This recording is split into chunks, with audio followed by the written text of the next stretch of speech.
It's Dr. Tyler Jack at Southeast Sports and Rehabilitation. Again, we're going to talk about foam rolling for the lower body.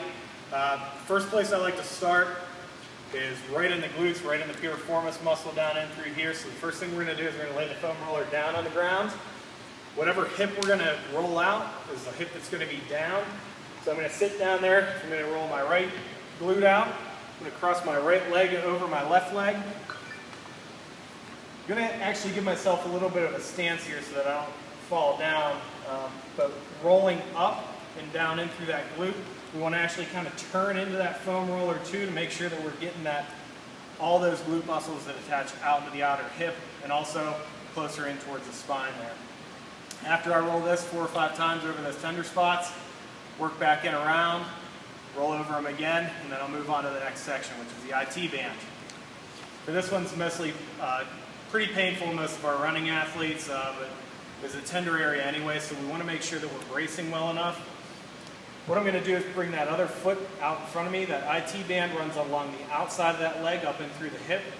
Usually what we'll do is we'll do it in 2 sections, so I'll start it right up after I got off those glutes.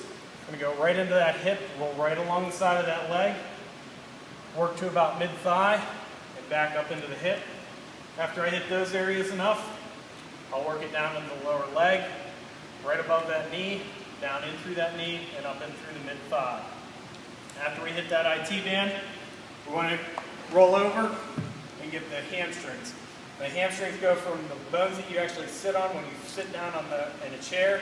You feel those bones right there, that's where your hamstrings attach into, so we want to make sure that we're getting that foam roller up in through there. Hamstrings, kind of difficult to get on the foam roller, so you want to add a little bit of extra pressure. There's pretty big muscles, so we're going to roll in through and then up and through that glute. If you're having a hard time keeping yourself upright or holding yourself up, we can kind of roll through like this just with one arm holding you while you're rolling that other leg through. The next one we're going to get into is going to be the quads. So the quads are right in the front here. We're going to lay face down on the foam roller. I like doing them one at a time. So I'll get one leg up here. Same thing, big muscle group. I'll probably do it in two sections. So I'll start up at the top of that quad, rolling through there. Then I'll roll down through the knee and up and through the top of that quad to the mid-thigh. After we do the quads, we're going to do the hip flexors. Hip flexors are going to be right in through here. So I like to get on the edge of this foam roller here. When I'm on the edge there, I'm going to make a C shape because you'll feel a little bone right here and it can be a little bit tender when you're rolling over it. So I'm going to kind of make a C shape when I'm rolling over that hip flexor and get really down deep into it. Not making sure I'm hurting myself too bad, but I want to make sure that I release those muscles well. After the hip flexor, the last one is going to be the adductor muscles, which are on the inside of the leg. This one, we're going to want to sit over the foam roller. We're going to want to turn it about 45 degrees. From there, you want to lay face down and let that knee slide out. And from there, we're just going to kind of roll that up and through the inner thigh. Again, big muscle groups. You might want to work it in 2 sections depending on how long your legs are or how tender they are. So we want to make sure that we target all those areas of pain, all those areas of tightness. The last one, calves.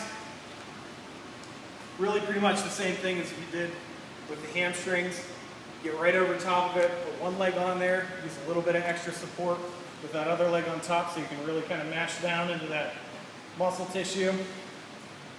There's 2 heads of the calves, so we want to make sure that we're getting on the inside, we want to get on the outside, and straight down the middle of the soleus muscles. So making sure that we're working all areas of those muscles and all groups of each body region.